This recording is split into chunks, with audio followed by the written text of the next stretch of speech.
What's up, First Thing First listeners? It's your boy Shay Sharp, co-host of FS1's Undisputed. I've got great news. I'm a finalist for a Shorty Award. Go vote for your boy and make sure I bring this award home. Thank you again from the bottom of my heart for making Club Shay a success. First things first, the Nets are red hot, even without the big three all out there. But are they hot enough to bring a title home to Brooklyn? How about this? Are the Packers getting ready to finally make a major commitment to Aaron Rodgers? The question I feel like we ask all the time. This time it applies. And could Antonio Brown make Russ a very happy man? Good Tuesday morning.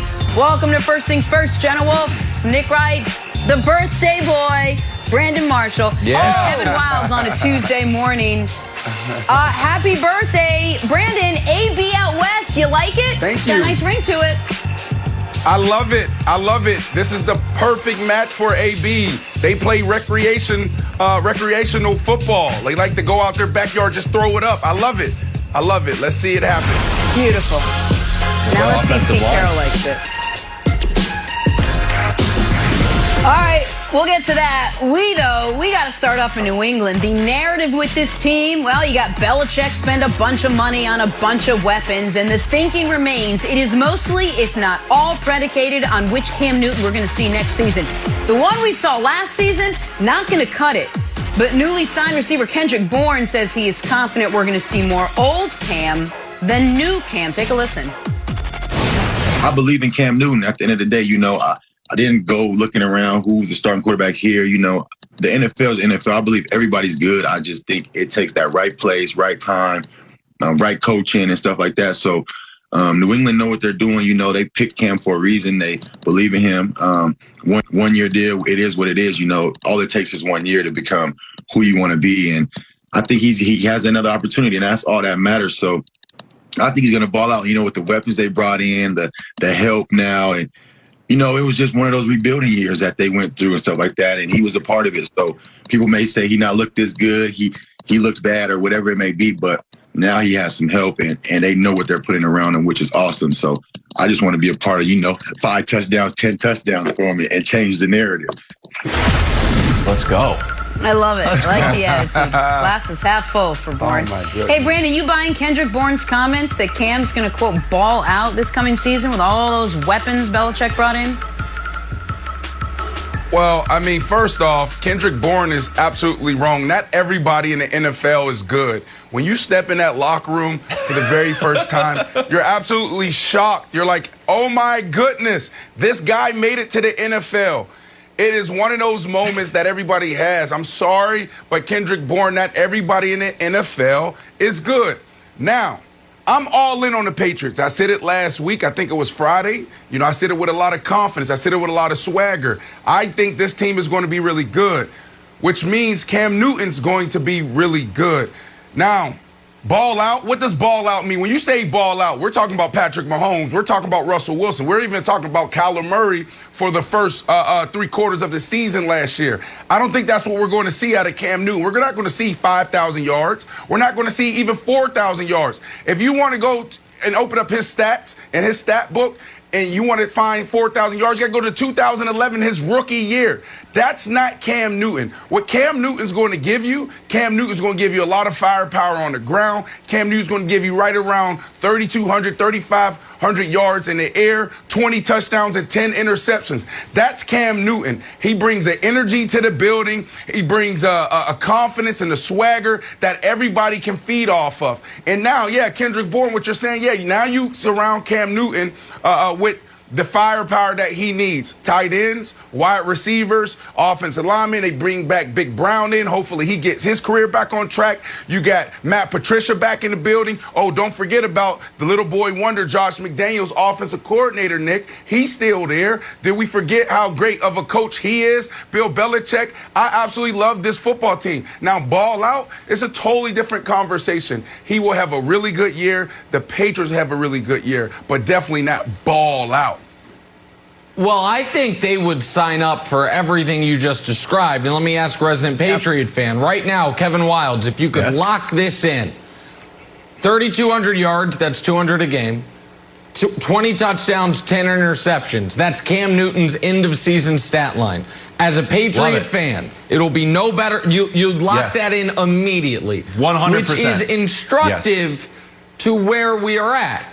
And I do think they would love to lock that in. Because here, listen, you guys, there's no secrets about this. Cam's one of my favorite athletes ever. I've probably lost, a half semester college tuition betting on Cam in my life, and at some point that's going to come around in my direction. But the reality is this, Wilds. If Cam doesn't bounce back, then for the second straight year, the Patriots will have the worst quarterback situation in the NFL. Doesn't mean you're the worst quarterback in the NFL, but the worst quarterback situation. Because the other teams that were, near the bottom of the rankings in the NFL in passing yards either have a young quarterback on the roster or a draft pick this year to go get one. The Patriots, because of the coaching, because of the weakness of their schedule last year, and because of, they're the Patriots, they're not going to ever go 3-13. Like I don't think you could be worse than you were last year. And last year, you almost won half your games. So what you can't have is a do-over or a redo of last season, I should say. Where, by the way, because of the increased talent, that might be worth 9 wins. That might sneak you into the playoffs. But that if Cam does not look markedly better, then the Patriots are drawing dead with no obvious route out of it. So when Cam did that IG post, Wilds, and said, I know what everyone's saying, the Patriots are reloaded, but what about Cam? That is what everyone is saying. The Patriots did go out and spend, but what about Cam? Kendrick Bourne is optimistic. Brandon's optimistic. I know you're optimistic. I'll consider myself cautiously optimistic because some of the film last year was flat ugly, and we got to see if he can remove that from his game. See, I think Cam is cautiously optimistic. When we talk about the other quarterbacks in the league, we saw Russell Wilson in The Athletic said, I'm trying to chase Tom Brady. I'm trying to chase Joe Montana. I'm trying to chase legends. Remember last year, Kyler's like, I think I'm the best quarterback. You have to believe in that. And what did Cam say on the I Am Athlete podcast, which is wonderful, by the way? I'm not the 32nd best quarterback in the league. I belong in the league. Like, all right, I guess that's a vote of confidence. So I don't think he needs to ball out. I think he just needs to play efficient football because we won games like that. Look, 12 for 19, 69 yards, 1. 9 for 18, 84 yards, 1. 5 for 10, 34 yards. Lost to the Bills and Cam got benched. So with more weapons, we hope that last one doesn't happen that often. But Brandon, like you were saying, the one thing that I am worried about, and I don't know if we have the clip here, where I live on the corner of Optimism Street and Reality Avenue, as much optimism as I have, we still saw throws like this. They're just hard for me to get over. This is an open throw. It's just, what do you want me to do with that, Brandon? I can't chalk that up to bad luck because it happened more than one time. So do you think this is why when he was on the podcast, it's like, Brandon, he asked him if his arm is okay. So I'm still a little bit nervous about this. I mean, well, you got to show me more. And obviously there are more because we all watched it. But right now, the biggest question mark surrounding Cam Newton is this right here. Is his arm okay? Can he throw the ball? I have to believe that Cam Newton is going to be better. Why? Because now he's going back and working out with George Whitfield. Go on his Instagram. You can see it. He's working on the fundamentals, and that's what throwing's about. Yep. You can't tell me Cam Newton in year 10, he can't be efficient enough. I was about to say Ryan Fitzpatrick. Ryan Fitzpatrick, I'm sorry, that's my guy. I talk about him almost every damn day on the show. I love him to death. But he's not. Is he really a great thrower? Come on, you can't convince me that Ryan Fitzpatrick is considered a great thrower. Drew Brees, 20 years in the National Football League. How is he still able to be efficient and operate the offense? Tom Brady. So there's this whole narrative around that Cam Newton, whatever he's dealing with, that he can't get better. Yes, look at the last year. Look at the last 2 years. He's been banged up. But is he done? I don't think so. And I think this year is going to say a lot. He's embracing those little things. Pre-snap, he has to be protected. Because if he's not protected, he's not going to be able to throw the ball on time. He's not going to be able to sit in the pocket and hone in on the fundamentals. And then also Whitfield, he has to fix what he's fixing now. So, Jenna, absolutely love the Patriots. I'm all in on the Patriots, and Cam Newton will have a good year.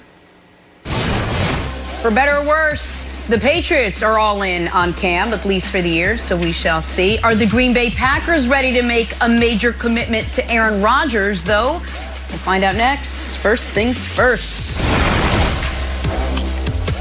The brand new Fox Sports app is a finalist for the 13th annual Shorty Awards. I love it. I do not download any apps. I simply do not. I'm an old man. I don't know how to use my phone. I don't like apps. I don't like clutter. But the Fox Sports app is so sleek. It has everything you would ever want. So I got it on my phone. You should have it too. You should also vote for us for the Shorty Awards. You can vote in the description below. Vote once a day.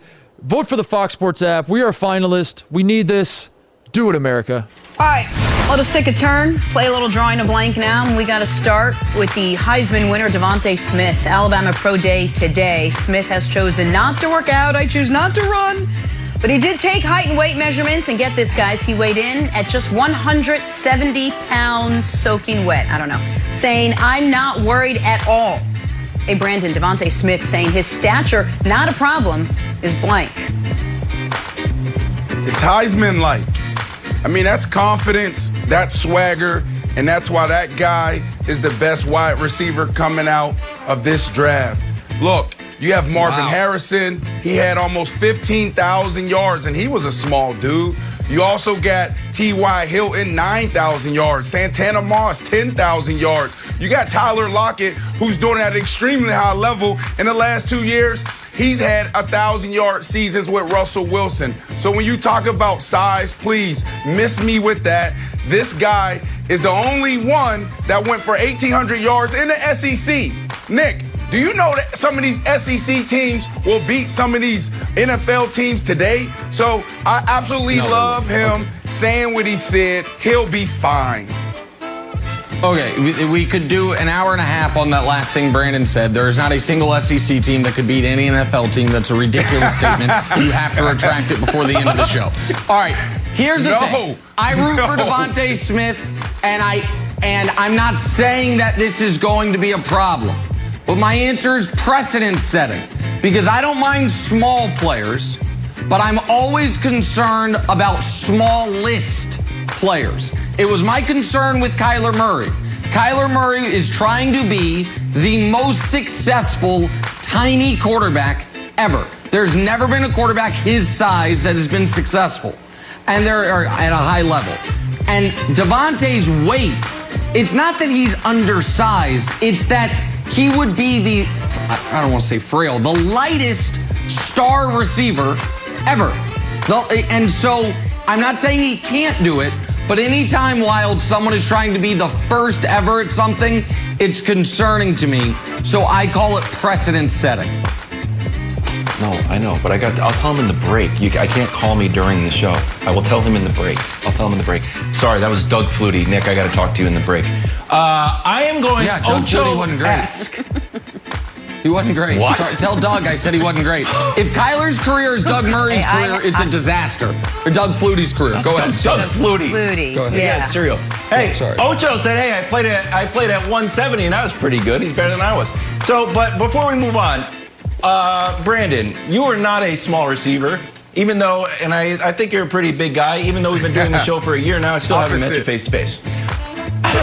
But aren't there plays that you made, you can watch your highlights, where you're like, you know what, I got that because I physically overpowered the guy, I out-jumped the guy, I stole the ball from him. I out-muscled the guy. Aren't there specific plays, if you're a coach, that now you can't call for Devontae Smith that you could call for Brandon Marshall, and isn't that a cause for concern? Yeah, but there's also 1,000 plays that I could have had if I ran routes the way he ran routes, or if I had his speed. So it's the other way around. It's what do you want? Do you want a big receiver, or do you want a little receiver? It just so happens that the dude is 160 pounds. He had 1,800 yards in the SEC. Please. Brandon, the last time you weighed 170, moving on. 8th grade? 8th grade? Fourth grade. Fourth By the way, grade. Sorry, Jenna. Go ahead. All right, on to free agency now. And I was just going to make a true quip about Doug Flutie, but we'll do that second time around. NFL.com releasing their list of the top free agents still available on the open market. Fine, I'll do it. I had a poster right next to Danny Ainge of Doug Flutie. I had to say it. Jenna. I'll show a picture as proof tomorrow. Jadeveon Clowney at the top of the free agent list. That is so true. No, not what he said. What I said was true. Almost forget that Jadeveon's still out there, but he is. Hey, Brandon, Doug Flutie and Danny Ainge aside, the most intriguing remaining NFL free agent is blank. Melvin Ingram. I mean, when I saw this topic last night, I went to NFL.com and I looked at this free agent list. And not only was he on the list, I didn't even know he was a free agent. And then he was halfway down the list. Like, the disrespect. Melvin Ingram is a monster. He can play Mike linebacker. You can put him at DN. You can put him out outside linebacker. This dude plays all over the field when you think about the front seven. So for him to still be a free agent, something else have to be going on. Now, Nick, I know he's missed 12 games the last 2 years, but man, he plays the game tough. This is the type of dude, if you insert him into your locker room, if you insert him into your defensive huddle, he instantly brings you credibility and he instantly brings you toughness. I hated playing against him. He's an absolute dog and he needs to be picked up. What is going on? What is everybody waiting on? Stay in the AFC West, Melvin Ingram, and go from Los Angeles to Kansas City. Another guy that should stay in the AFC West and go from Los Angeles to Kansas City, Casey Hayward. There are 2 former All-Pro veteran corners still available. Casey Hayward, to me, is on the very short list, and I believe the other one that's on the very short list might be Kevin Wilde's answer, but my answer is Casey Hayward. He's one of 2 corners teams should be targeting. Go ahead, Wilde. There you go. My answer is Richard Sherman. Yeah, he was hurt last year, but he made the Pro Bowl. Not last year, the year before. What do you think about Richard Sherman to the Jets? We know they need some veteran leadership back there after the old Cover Zero fiasco. We're like, why'd you run that? Like, no veteran leadership back there. Got a new coach that you had with the 49ers. Think could be a big win. Also, bonus, Jenna, you got Tom Brady and the Bucs next year on the Jets schedule. Are you mad, bro? It's back. Get one more. There it is. Like that would be a little fun reading. Head up to Green Bay now. Packers reportedly busy bees working on restructuring Aaron Rodgers' contract, free up some cap space. Crickets so far in free agency for them, but you guys know that's nothing new with Green Bay. Brandon Marshall, Aaron Rodgers' contract situation is blank. Well, I got lazy and I just went with Vital. I went with Vital because, this guy can free up a lot of money. And he can free up a lot of money and then you can go out and get somebody. You can go out and get, maybe a Casey Hayward, maybe a Melvin Ingram. Somebody can go on the defensive side and help you out. Yes, 100%. Started there in Green Bay and it was a nickel. Wasn't good. He got better as he went on. We used to crush him in Chicago. But anyways, I wanted to say Vital, Nick, but what are they going to do with the money? What are they going to do? Go get a backup quarterback that can't help you now? What are they going to go do? Go get a third string offensive lineman? Every offseason they keep botching this whole deal in free agency and the draft. What they're supposed to do with the money, Brandon? What they're going to do. What are they going to do? You know what they're supposed to do with the money? Use it to pay Odell Beckham Jr. when they trade for him. That's what they should do. But the answer is this. Bad for Love. Aaron Rodgers' contract situation's bad for Love. What do I mean? When they drafted Jordan Love and we were like, oh my God, what does this mean for Aaron Rodgers? You started looking at the contract and it's like, well, if they wanted to trade him in 2 years, the dead money would only be, if you care, next year it'd be $18 million, the year after $2 million. Well, what a restructure does is it adds to those future years of dead money if you were to move on from the player. I know it's nerdy GM stuff, but trust me on this. Restructuring Rodgers' contract makes it more of a sure thing that he finishes out his contract in Green Bay, which, while good for the Packers, is bad for Love. Jordan Love, that is, Wildes. All right, so I want Aaron Rodgers to sign a lifetime contract like LeBron did with Nike. Whatever number you want to put in on it, doesn't matter. Hey, it's a lifetime deal. That's what we just should have happened with Tom Brady and the Patriots. It didn't work. The guy won a Super Bowl. Jordan loves Jimmy G. Hey, he's the hot thing. Let him go get a shot to start somewhere else, go to the Super Bowl. But stay with Aaron Rodgers. Make him your guy. Don't make the mistake that Russ is making and that the Patriots made with Tom Brady. Seattle's making, not Russ. Sorry, Russ. Go Badgers. You're making it. Let's put that aside. You got to talk some basketball now. How about those red-hot Nets, Brandon? Are they destined to bring a title home to Brooklyn? We're talking the Big Three's title track. Destined. Next, first Jenna, things you first. know. Jenna, you know. You know, Jenna. Hey, First Things First listeners, it's Charlotte Wilder here to tell you about my new podcast with Mark Titus called the People's Sports Podcast. It comes out every Thursday, and Mark and I take one of the big stories of the week, and then we go off on tangents you never saw coming. This might mean that we start talking about the Dodgers winning the World Series and end up wondering if Knicks fans deserve happiness. Or begin with LeBron's greatness and end up drafting our ultimate beer league softball team made up of old athletes. Whatever it is, the only rule of the show is that it has to be fun and funny, because these days we could all use as many laughs as we can get. So check it out wherever you get your podcasts and come down weird sports rabbit holes with us. We can't wait to have you. Now, back to First Things First. Back talking some hoops now. So with LeBron's injury keeping him out of the Lakers lineup for at least a month now, we thought we'd check in on the list of title contenders, according to Fox Bet Sportsbook, see if anything's changed. Well, they've got the Brooklyn Nets favored now at plus 250, then the Lakers at plus 290, then the odds get longer for the Clippers, Bucks, and Jazz. But Brooklyn, oh Brooklyn, give them credit. They've been lights out even without Kevin Durant. We have got Chris Broussard joining us now. Broussard, good morning to you. I'll start with you. Are the Nets clearly the favorites to win the title this season? Ooh, Jenna, Nick said yesterday that ever since the Big Three came together in Brooklyn, I've been looking for a reason to pick them to win it all. Yeah. But that is not true. When Harden was first traded, I stuck with the Lakers pick. But I am an objective analyst, and my job is to say what's in my head, not what's in my heart. To say what I see, not what I feel. So I don't bring feelings to a fact fight. All right, and the fact is this. Brooklyn looks every bit as good in reality as they do on paper. All right, the Brooklyn, here's the facts. They've won 15 of their last 17 games. They've beaten every top contender and pretender in the league. During that 17-game stretch, they've been a respectable 16th in the league defensively. Oh, and they've got two guys, Kevin Durant and Kyrie Irving, who have hit big shots and played terrifically on the biggest stage. Oh, and by the way, they've done it all without their best player, who has the type of game and demeanor that will fit in fairly seamlessly when he comes back. Oh, and one more thing. The other team on their level is without its two superstars who have relatively serious injuries. All right, I mean, look, yes, the Brooklyn Nets should be favored. It would be a travesty, a mockery, a farce if the Brooklyn Nets were not the favorites to win the championship. I'm so happy we got here. It took us a while, and the bridge was built, not in a day, but I'm glad we finally built it, and now we've traversed across it.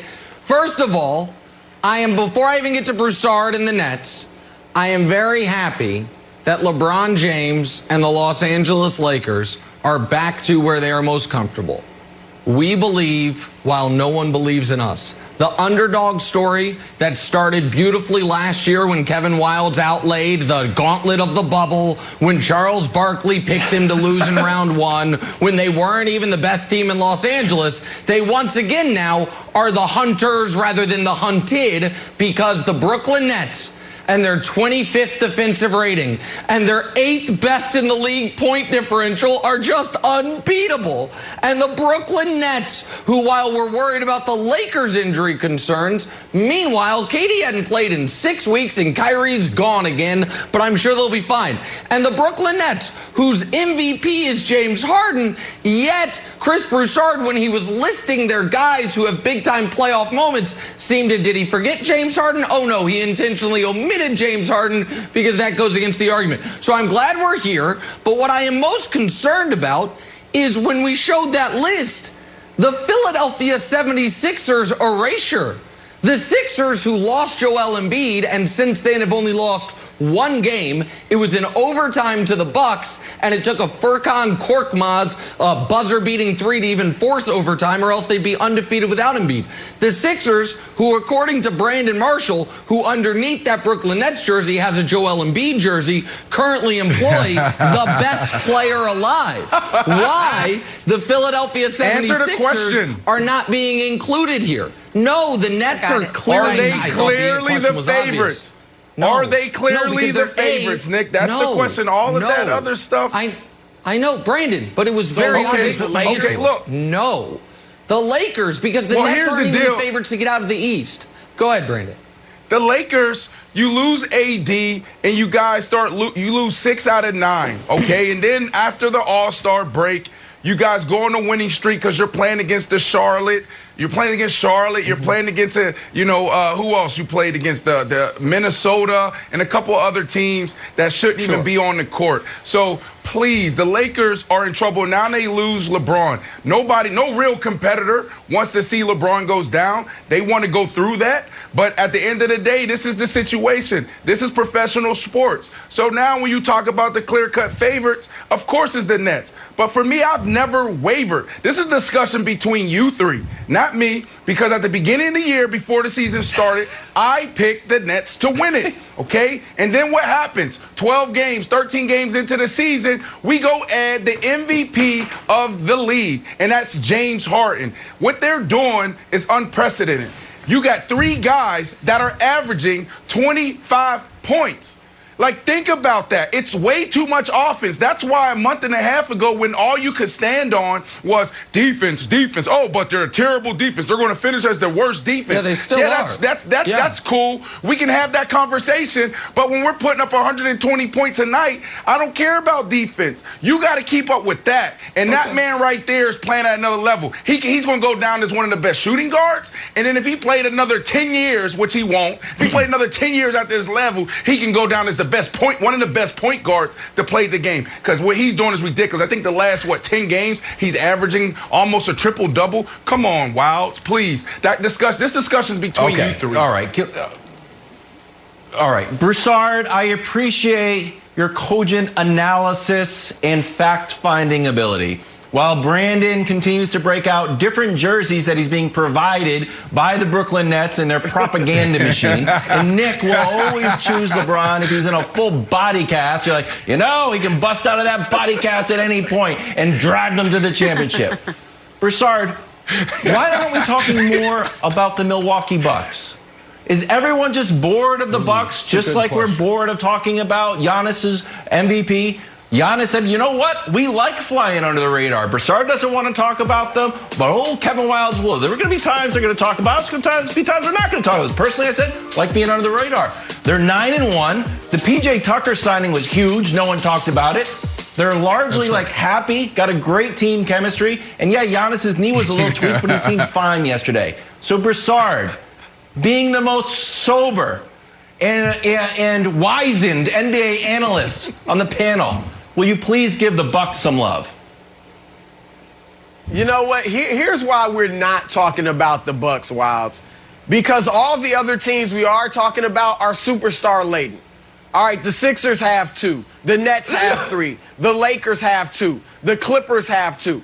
That's why. Now, teams have won before with just one superstar. Remember Dirk Nowitzki in Dallas beating the Big 3 in Miami. You go back to the Detroit Pistons, who beat the Lakers in 2004. or all the way back to 1979 with Seattle beating Washington in the Chris, championship. you're making it so too complex. It happens every blue moon, but they don't have the talent. They don't have the superstars. Now, I'll give you this. One thing I like seeing, Giannis is beginning to close, and it's only been a few games, but he's showing better closing power than he has in the past. He's hit a few jumpers. We saw him against Philadelphia. We saw him the next game. A few so jumpers. if he can keep that up, then they could be better. Keep but the conversation they don't have simple. the superstar. They don't have the superstars that the other teams have. That's what it boils down to. Chris, keep the conversation simple. You're going back 15 years, 20 years. It's as simple as this. This is why no one's talking about the Bucks. Because if you go to the first clip that we showed, the highlights of him of Giannis, what did you see? You saw Rudy Gay at the top of the key, and he backed up to the free throw line. Why? Because that's how you stop them. Go ahead and shoot. Have we ever? When's the last time we saw a superstar like this get like given the perimeter? Oh, buddy, go ahead and shoot. That's the reason. You go to the bubble and you see the Heat. How did they beat them? Look at Rudy Gay. Go ahead and shoot. And is that the path to hoisting up that trophy? Come on, man. I just don't believe it, Nick. Well, that's why the Bucks aren't the favorites. But Wild's point on PJ Tucker is an incredibly important one because he further opens up the court. No one in the NBA has hit more corner threes in the last 4 years than PJ Tucker. And Drew Holiday missed a bunch of time. He was their big offseason acquisition. So we haven't seen this. We haven't seen enough games of this team fully formed. I want to make a point to Brandon, and then I have a question for Broussard. Brandon, you keep talking about how bad the Lakers looked for 2 weeks without Anthony Davis. I don't understand that because we all are assuming that in the playoffs, the Nets are going to have KD back, right? And we're assuming that in the playoffs, Embiid's going to be back. We're assuming that in the playoffs, Anthony Davis is going to be back. The Lakers started the season 21-6.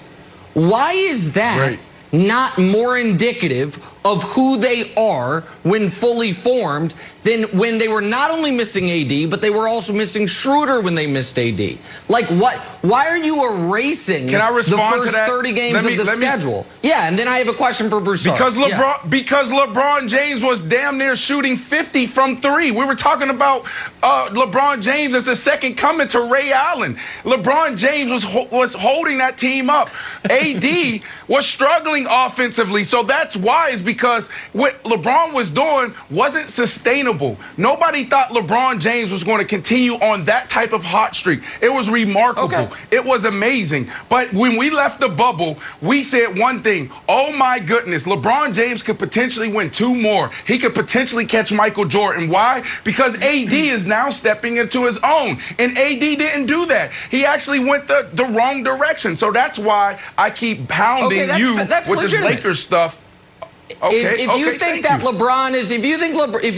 LeBron was playing at an unsustainable level early, and that's why the 21-6 was an aberration, I don't agree with you, but I at least understand. I get it. I understand the reasoning for it. Now I have a question for Chris Broussard, who declared the Nets clearly the title favorites to win for the season.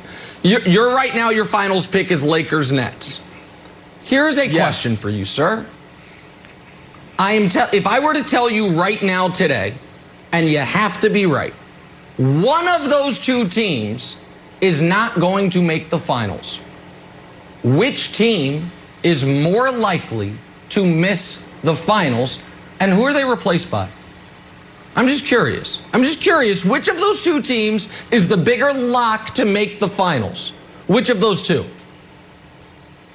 Nets.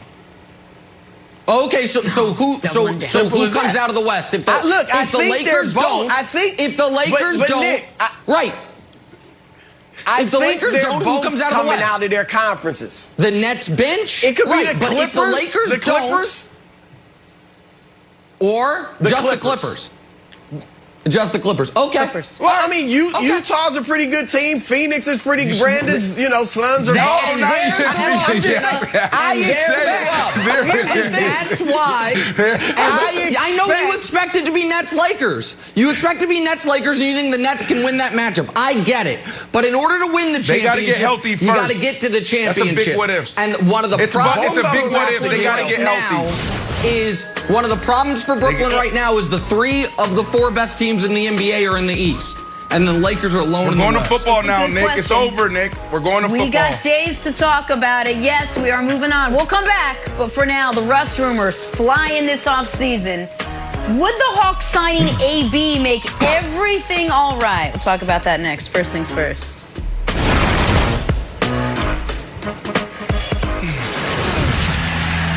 On Sunday, the NASCAR Cup Series heads to Bristol. First dirt track race in 50 years there. The action starts Sunday, 3:30 Eastern. It's on Fox, and it is anywhere on the Fox Sports app. Back here, first things first, talking Russell Wilson now. We already know he's been frustrated out there in Seattle, wants more protection. He wants more say in personnel decisions, but there is one way the Hawks could potentially make him happy. Russ reportedly still lobbying the team to sign Antonio Brown. Remember, they considered bringing in AB last year before he ended up in Tampa. Well, we've got former Pro Bowl receiver Greg Jennings with us now. Greg, good to have you with us. Start with you. You think adding AB would be enough to keep Russ happy and, more importantly, keep him in Seattle next year? Well, I think it would be a start. Anytime a quarterback wants an additional weapon, and the weapon is a guy like Antonio Brown that would bring obviously immediate value to your team, to your offense, yes, it would be a start. However, you still have to protect them. You still have to do the other things. And I think for so many of us looking at this situation, we would think that once the season starts and they start to accumulate some wins, everything will subside, everything will be okay. And I believe that to be true. However, I think it's bigger than that. I think Russell Wilson just simply has been fed up, and he is tired of what he has had to endure in his tenure in Seattle.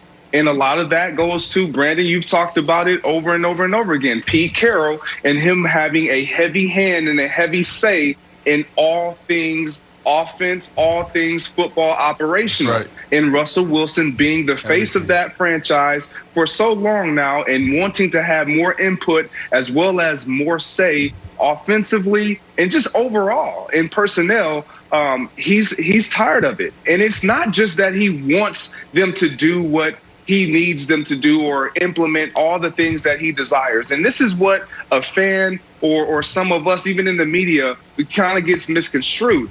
But if you're not listening to a player at the caliber of Russell Wilson, then it sends a message to everyone in that locker room that, yeah, you can have something that you want to implement, but we're not really interested in what you have to say.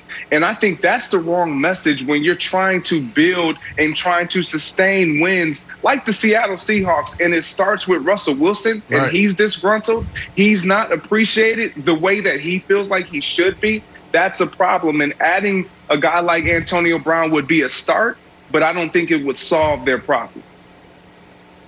Right. Yeah. Greg, it's not enough. And the Seattle Seahawks need to do much more. All right. Here's the things that Russell wanted. Right. And he said it. We all know it.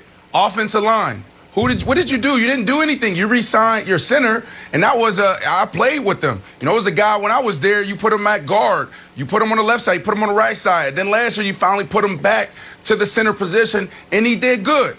All right. So like that's a good sign. But is that a dude that can keep Russ upright? I don't know. So you didn't do much there. You got to continue to bolster that offensive line, and they haven't even started that process. Second, they want more playmakers. Russ is looking at it like, man, I love it here. I want to be here. I've done a lot here, but you got to give me more. You keep trying to invest so much into the defensive side, but the Legion of Boom era is over. And the last thing is, let me cook. And Pete Carroll, get out my kitchen. It's everything that you just said, Greg. Like, please, Pete Carroll, get out my kitchen. Like, you're a defensive guy. You're a great leader. But at the end of the day, you gotta let me do what I do. Please, if I throw 2 picks, 3 picks, guess what? You gotta die with that. You gotta live and die with how I play. Because why? I am the winningest quarterback in the National Football League through 9 years. So those 3 things is what has to happen for this to work. Now, they might fight through this year, but next year, it definitely will be a different situation if they don't do those 3 things, Nick. Bolster that offensive line, bring in more playmakers, and Pete Carroll get out the kitchen.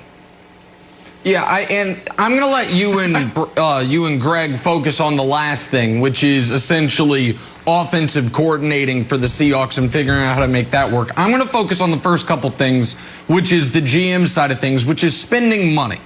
So via our great researcher, Dusty, he sent me this from Spot Rack, and I find it to be a very interesting list. From 2012 to 2020 to now, the cheapest teams in free agency are the following: the Cowboys, the Steelers, the Seahawks, the Bengals, the Packers. Now, the Bengals are cheap because the owner's cheap, so throw them out. Those other 4 teams, you might be like, well, seems like, those teams are all consistently in the playoffs, pretty good, competing.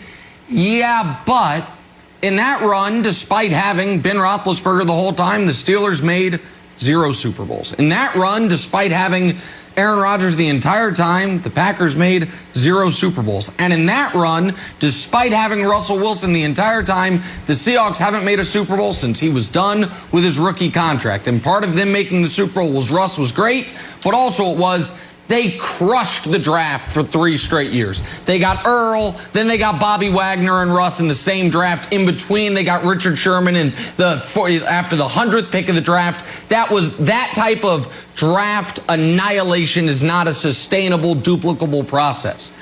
And so the point that I'm making is this.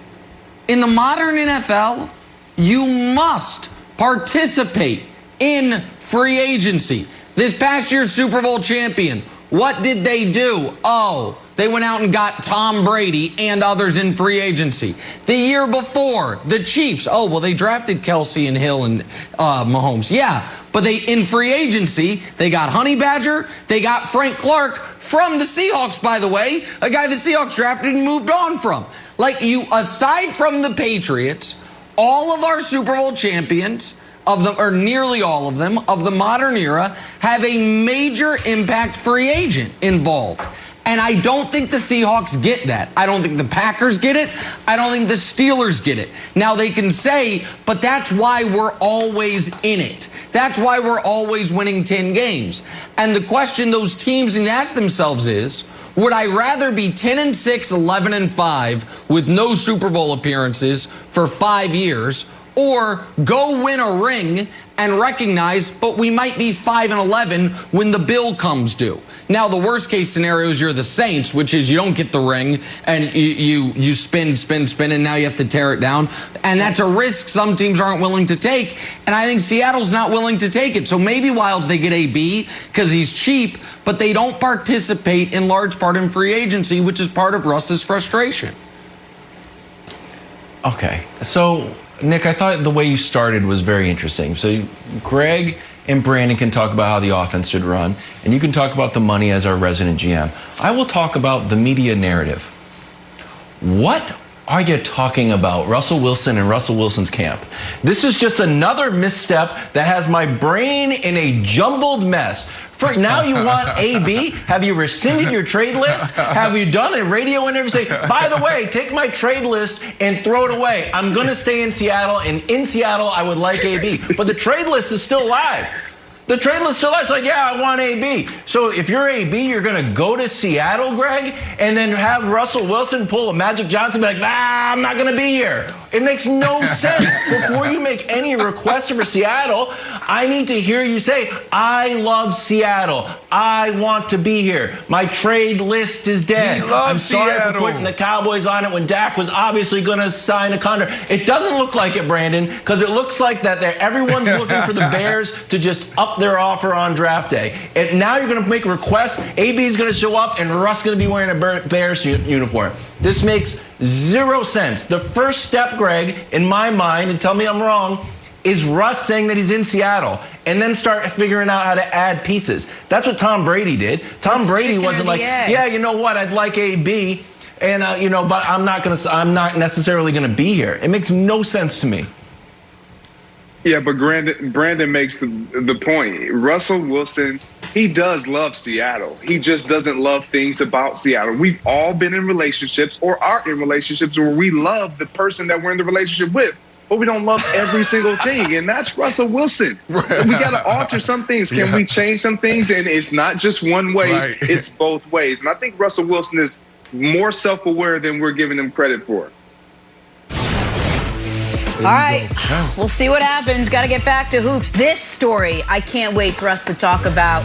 So, Steve Kerr, his comments on a recent podcast have our panel split. We talked about it this morning in our pre-show meeting. We're going to talk about it on air next. We'll discuss first things first. Promise you want to stick around. Back here, first things first, we're talking Warriors now. So head coach Steve Kerr, in the middle of caught a bit of a controversy. In an appearance on the Real Ones podcast released yesterday, the Warriors head coach compared his experiences over the last 2 seasons. Take a listen. I enjoyed last season when we had the worst record in the league more than I enjoyed that last season when we went to the finals, because, we had young guys last year who were, trying every day and working hard. We had a great energy, great spirit, great camaraderie, and losing sucked. But, what you want is a good vibe and you want to look forward to going to the gym every day and seeing everybody.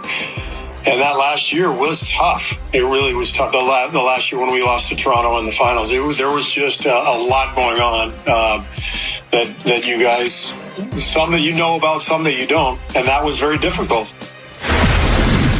So Warriors reporter Drew Schiller put out this tweet afterwards saying, quote, Steve Kerr told Logan Murdoch he enjoyed last season when the Warriors went 15-50 more than Kevin Durant's final season with the Warriors. Quote, to which KD replied, quote, this is hilarious. Well, Kerr took issue with that tweet before practice yesterday. Listen to this. You guys have all been very fair to me over the years, and I rarely have any complaints. I know that I am fair game for criticism anytime we play a game. I'm going to make bad decisions that you can criticize. I'm going to do plenty of things that you can criticize, and I deserve it. But to take that comment and put it into a tweet and send it out into the universe was so irresponsible and damaging, and I'm angry. And I know what's going to happen. I know this is going to be taken out onto the morning shows, and people are going to be talking about it, and they're going to use what they think is a quote that is actually something that's completely made up. I'm not happy. All right, Chris Broussard back with us now. Broussard, let me start with you. What do you make of all of this, of all the back and forth? Well, Jenna, obviously there's so many levels to this, and maybe I'll get to the media level in the next go-round, but the bottom line to me is this. If you look at it strictly from a basketball perspective, then you think what Steve Kerr said was crazy. And that apparently, from his tweet, is how KD looked at it. To coach the worst team in the league was more enjoyable than coaching the best team in the league. That doesn't make any sense. And KD took it as a shot at him. But if you look at it from a human perspective, I think Steve Kerr and Kevin Durant would agree that last year for KD in Golden State was horrible. I mean, you had obviously the blow up between KD and Draymond Green. After which KD reportedly felt isolated and was barely talking to his teammates. You had the cloud of KD leaving in free agency hovering over the team. You were going for a three-peat, which is a burden that even Michael Jordan found taxing. Okay? That's not to mention that Klay Thompson and Kevin Durant have season-ending injuries in the playoffs, and you, among your others, with the other front office people, are blamed for bringing KD back too early. Of course it was a horrible season for Steve Kerr. And then here's the last thing. Coaches hate losing, obviously. But one of the things that makes it worse for coaches to lose is questions about your job security. Steve Kerr did not have to worry about that last year. He knew he wasn't getting fired. That's right. So he actually, for an NBA season, the game became pure again for him. He could step in the gym, and all he was concerned about is helping guys get better. Didn't have to worry about wins and losses or none of that, which probably was a relief for him after 4 years of going hard at, or 5 years, trying to win these championships. So I get where he's coming from, and I think if KD looked at it that way, then he would understand it too.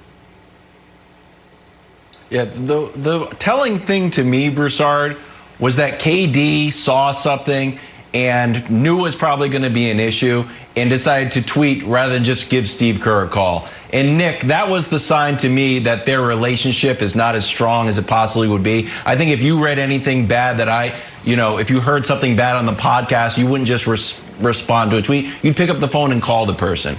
So to me, that was the sign that their relationship is fractured. But to say that it was like wildly irresponsible for Drew Schiller to categorize and describe Durant's last season as Durant's last season, rather than as Steve Kerr described it as like the year we lost to the Raptors in the final. No one describes that season like that. No one's like, you don't remember that year when the Warriors lost to the Raptors in the final. That's just not how basketball fans talk. That was defined by Kevin Durant's last season with the Warriors. And here's why I knew it wasn't a quote. It didn't have quotation marks around it. So if someone misinterpreted it, that's fine. It didn't have quotation marks. I'm like, well, that's the description of the season, and that's the quote. I didn't find it nearly as wildly irresponsible as Steve Kerr did. All right, so I guess, here. Now, Wilds and Broussard have both been around the NBA longer than me. I think it is in my contractual obligation as a member of the NBA media to say, before I level any Steve Kerr criticism. Now, let me make it clear. I love Steve Kerr. Steve Kerr's a great guy. He's always been a great friend of the media. Easy access, all this stuff. And Raymond Ritter with the Warriors, the best in the business. Okay, now am I covered? Now can I say something here? What Steve Kerr did to Drew Schiller yesterday was outrageous, because he name checks him earlier in it. That full audio, I encourage people also to listen to it. The full audio. Because what you don't hear is 30 seconds prior, Steve Kerr saying, well, the first 4 years here were great. But then that last year, we had agendas. He talks, you heard in the audio, you want a good vibe coming into work. And then Steve Kerr at the press conference acts like he was saying, well, the year we lost to the Raptors, we had 2 guys suffer traumatic injuries. So that, of course, ruined the feelings about the season. That's not what he was talking about. He was clearly saying the 2019 Warriors was not a fun group to be around. The 2020 Warriors, despite all the losing, was a fun group to be around. Well, what could he possibly be talking about when he says vibes, stories the media knows about and doesn't know about, and agendas? He's talking about Durant. And the fact that Kerr, instead of recognizing, I got a little too comfortable on a podcast and stepped in it a bit. And by the way, there's been a whole book written about this. Ethan Strauss, we had him on the show talking about this. Everybody knows that relationship wasn't great at the end between Durant and his teammates, between Durant and Kerr. For Kerr to then be like, oh my God, irresponsible media, acting like I was taking shots. It is what it is. And I am surprised that he was surprised there was blowback to it. Maybe he didn't think Durant would see it. Spoiler alert, Mr. Kerr, Kevin Durant sees it all. He's always very online, and he is here to respond to you. So, like, it's not going to go by unnoticed. Like, so I think Kerr's indignation, Brandon, is a little misplaced especially if you listen to the audio and hear how he describes that season compared to the season that just finished. Yeah, Nick, I think you got this all the way wrong. Number one, you can never win as a player or coach when you start comparing teams and you start comparing players. You just don't win because somebody's feelings are going to get hurt. Nick, Steve Kerr was talking about the entirety of the situation, right? I've been in these locker rooms where, there's so much on the line. We're talking about a billion-dollar industry, multi-billion-dollar industry with multi-million-dollar athletes, egos, and these different personalities coming together. It's hard work. When you're losing, when you're winning, and if it's not the right situation, it's one of the most toxic environments that you can be in as a human being. I'm telling you, let's look at Tampa. Let's look at Tom Brady. Let's look at the New England Patriots. They won for 20 consecutive years. Think about that. Why did Gronkowski won out? Why did he retire? He retired, said, I can't deal with this anymore. Why did Tom Brady won out? You won 6 Super Bowls in New England. The reason why is because of what you're saying, the vibes. You get to a point where it's like, man, the hell with this, man. I could be in sunny South Florida and I could be feeling better winning half these games. And that's what Steve Kerr is. Think about who Steve Kerr come from. Think about that. We're talking about Phil Jackson. Phil Jackson was the first person to bring those vibes to the NBA, talking about let's do yoga. He had the Chicago Bulls doing yoga, talking about the vibes and talking about how we got to do these things. He is best friends with Coach Pete Carroll. And Pete Carroll, I know I've been on him hard the last couple of months about letting Russ cook. But at the end of the day, he's a phenomenal leader. When you step in there, it's all about the vibes. That's one of the reasons why I got cut. I got cut because I dropped a couple balls against the Dallas Cowboys, and then I start coming in, and I wasn't smiling. I was so locked in on getting my spot back. And Pete Carroll was like, bro, be yourself, be yourself. It is like, look, you're messing up the energy right now. I got to let you go. So when this whole thing that he's talking about is bigger than just Kevin Durant, it's everything, man. Yeah, I guess, and just Broussard, if you can quickly respond to this, it is. But the difference between 2019 and 20 was Draymond was still there. Steph was still there. Clay was hurt, but he was still there. The coaching staff's still there. The difference is that the KD thing in 2019 had come to a head. And it boiled over in front of the entire world early in the season with he and Draymond, and then it festered all year. Then that got removed. I think we're being intellectually dishonest, Broussard, to not acknowledge that's what he's referring to, in addition to how fun it can be to coach a young team with no expectations like you were talking about. Yeah, I got to be honest. I think both you guys are right. I think Brandon's kind of saying what I was saying on a human level, what it was like. But, Nick, you're right. Look, the biggest 100%. Part of the problem was the Kevin Durant situation. Not situations. With Draymond, with his teammates, with free agency, and then even the injury. So, yes, a lot of it was about Kevin Durant. And Steve Kerr, this has happened to several guys. It's happened to Kyrie, right? When he's on the podcast talking about, I finally got somebody that can hit the last shot. And then he jumps on the media for assuming he was talking about LeBron. Well, duh. Of course you were talking about LeBron. Well, time out. It happens with a lot of guys who say they put something out there, and then when it gets played up in the media, but the other side of then they're like, oh, I didn't think it was going to look that bad.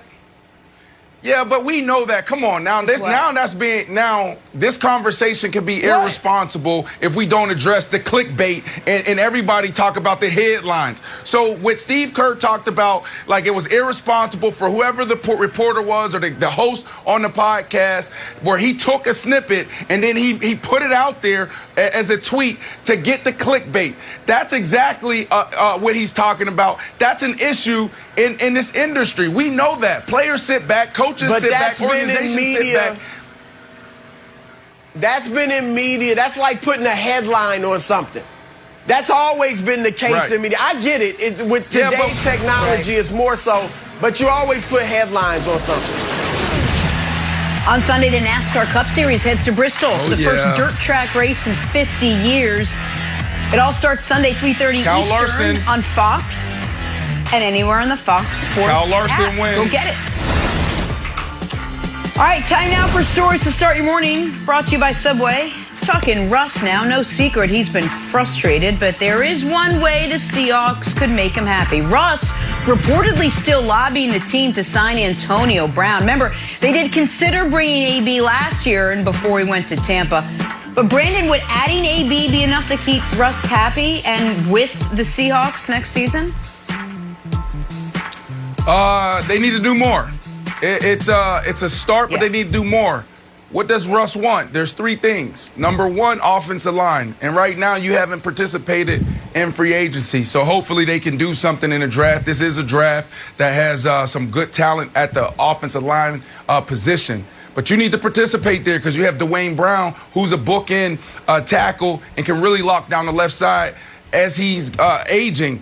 So outside of that, you don't have anything. The second thing is playmakers. So this is where AB comes in at. They've been bargaining shopping the last couple years. They've been bringing in guys that's on the tail end of their career, or guys that are projects. Russell Wilson needs AB. Russell Wilson needs the guys that we saw go off the board early on in free agency. And the last thing, Nick, man, I don't know any great chef that wants somebody else in their kitchen.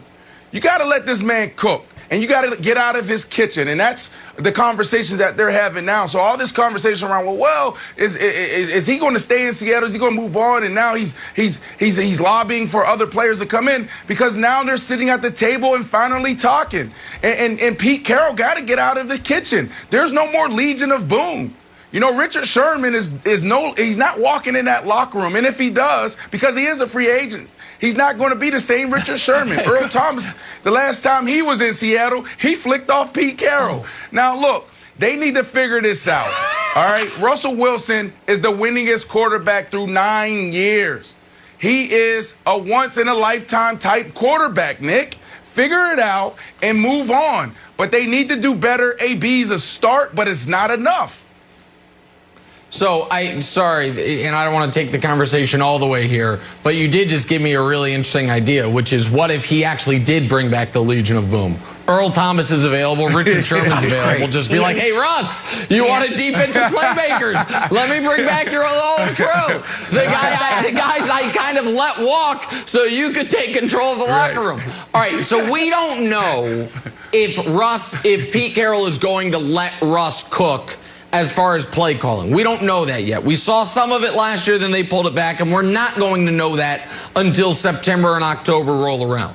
We will know whether or not they're going to spend in free agency, and the early returns are, I would say, concerning if you're Russell Wilson because they haven't been big spenders in free agency.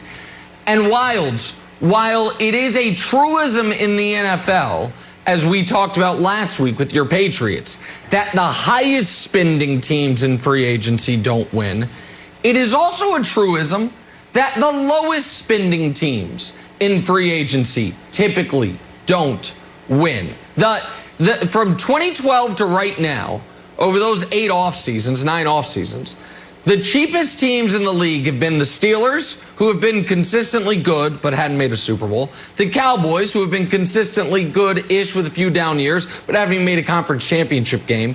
The Seahawks, who made 2 Super Bowls early through those great drafts and haven't been back since. The Packers, who have been consistently good and not made a Super Bowl. And the Bengals, who are just terrible and have a cheap owner. So I do think there is something to the fact that these star players look around and say, well, the Chiefs saw they had Patrick Mahomes. They went out and signed Tyrann Mathieu. They went out and signed away Frank Clark from Seattle, by the way, traded for him and then signed him. The Bucs did all those things for Brady. Hell, Green Bay a decade ago, the one Super Bowl they won with Rodgers. Brandon was just talking about him earlier. They brought in Charles Woodson. The Broncos made 2 Super Bowls. Oh, they went out and got Peyton Manning and then kept spending while he was there. The Patriots are almost an outlier, their own unit that throws off the numbers on these things. So I do think Antonio Brown would be a start. I think we've talked about some of the other names that are out there, but I don't think in the modern NFL you can contend for championships without being active in free agency. You can contend for division titles, but not championships. And even your Patriots, they went out and got Revis and won a title. They went out and got Stephon Gilmore. He won Defensive Player of the Year one year, and he was instrumental for them in the Super Bowl. They won over the Rams. Like, they have been smart with a few splurges on star players. Seattle hasn't done that for us. Yep. But here's the thing. I don't think, Nick, you can free agent yourself to your quarterback's happiness. When you talk about Antonio Brown and Tom Brady and the Bucs, like, all right, well, the issue was with Bill Belichick that Tom Brady didn't have enough weapons. So what did he do? He drafted N'Keal Harry in the first round, tried to make Tom Brady happy. Got Mohamed Sanu for second rounder, tried to make Tom Brady happy. Got Josh Gordon, tried to make Tom Brady happy. And got Antonio Brown from the Raiders. Remember, everyone's like, oh my God, Bill Belichick, look at this receiving core. And none of it worked out, and Tom Brady's house was still for sale because the fundamental issue wasn't the receivers or the weapons. There was a philosophical difference that the guy was ready to move on. So, Brandon, I don't think Seattle should make any of those moves unless Russ and Pete Carroll sit down and be like, all right, I'm actually happy with this. Let's really clear the air. Because I just saw a team, the New England Patriots, acquire acquire Antonio Brown to try to make Tom Brady happy, and it was a disaster. Yeah, well, look, they're not. I hate to say it this way because, you know, we always say, well, we're a player away, and sometimes it's so much more than that. But here's Seattle. And here's where they're at right now. Defensively, I think their biggest challenge there is they're so predictable. Everybody knows what they're going to do in every situation. They've been running the same defense for 9 years, going into 10 years. I said it all year. If it's third down, 3rd and 3 to 4, and if you go 3 by 1 and that Tyreek play, that number 3 wide receiver, if you put a speed player at the number 3, he's going to be matched up on KJ Wright. So what do you have? A mismatch. So everybody in the National Football League runs that play on 3rd down. And you can go on and on and on about that defense. What did they do the second half of the season last year? They start switching it up. What they did is they heard everybody talking about how they're being predictable, and then they start blitzing corners. They start doing things that they never done before. So defensively, this team, Pete Carroll, have to mix it up, but they're not far off if they mix it up. On the offensive side, I absolutely love what they have. You have DK Metcalf, Tyler Lockett. Now if you bring in an Antonio Brown, who do you guard? Who do you double, right? Because you got Tyler Lockett can take the top off, and that's how Russ loves to use them. And they have amazing chemistry on the few option plays that they do have in the slot. DK Metcalf, to me, could easily be the number 1 wide receiver. Antonio Brown now has amazing matchups. And you just bring Chris Carson back, Nick, on a 2-year deal. He is a monster. He just needs to stay healthy. But the offensive line is the biggest thing. The offensive what are you guys going to do there? There you go. And what's frustrating for Russ is Russ watched the Super Bowl and saw Mahomes lose because of the offensive line. And what did the Chiefs do? They signed Joe Thuney. They tried to sign Trent Williams. It took $130 million in San Francisco for the Chiefs not to get both of those guys. And then they went out and signed Chris Long. And Seattle, meanwhile, has been kind of sitting on its hands, Jenna, and I think that is leading to some of Russell Wilson's frustration when he sees other guys getting the support that he wants. Hey, can I interrupt for just a second? We got a birthday on the panel. Okay, we got a big birthday on the panel. Brandon Marshall. Yeah, we do. We're both 37 now, Brandon. We're both 37. Happy birthday to you, buddy. How you spending your day today? 37. Start to finish. Both You know 37. what? Feels Cake. I got some cake. I got 30 seconds. I'm going to indulge. Look, thank you guys so much. This is amazing. Turning 37. I believe in a healthy lifestyle. But today, I'm absolutely getting a chocolate cake, Jenna. You're not going to love it. I think you are like Tom Brady and the avocado ice cream. No avocado ice cream here. Absolutely none. What goes on the screen? It's Fitzy. Oh, Fitzy. Wishing you a happy birthday. Look at how excited he is. enjoy.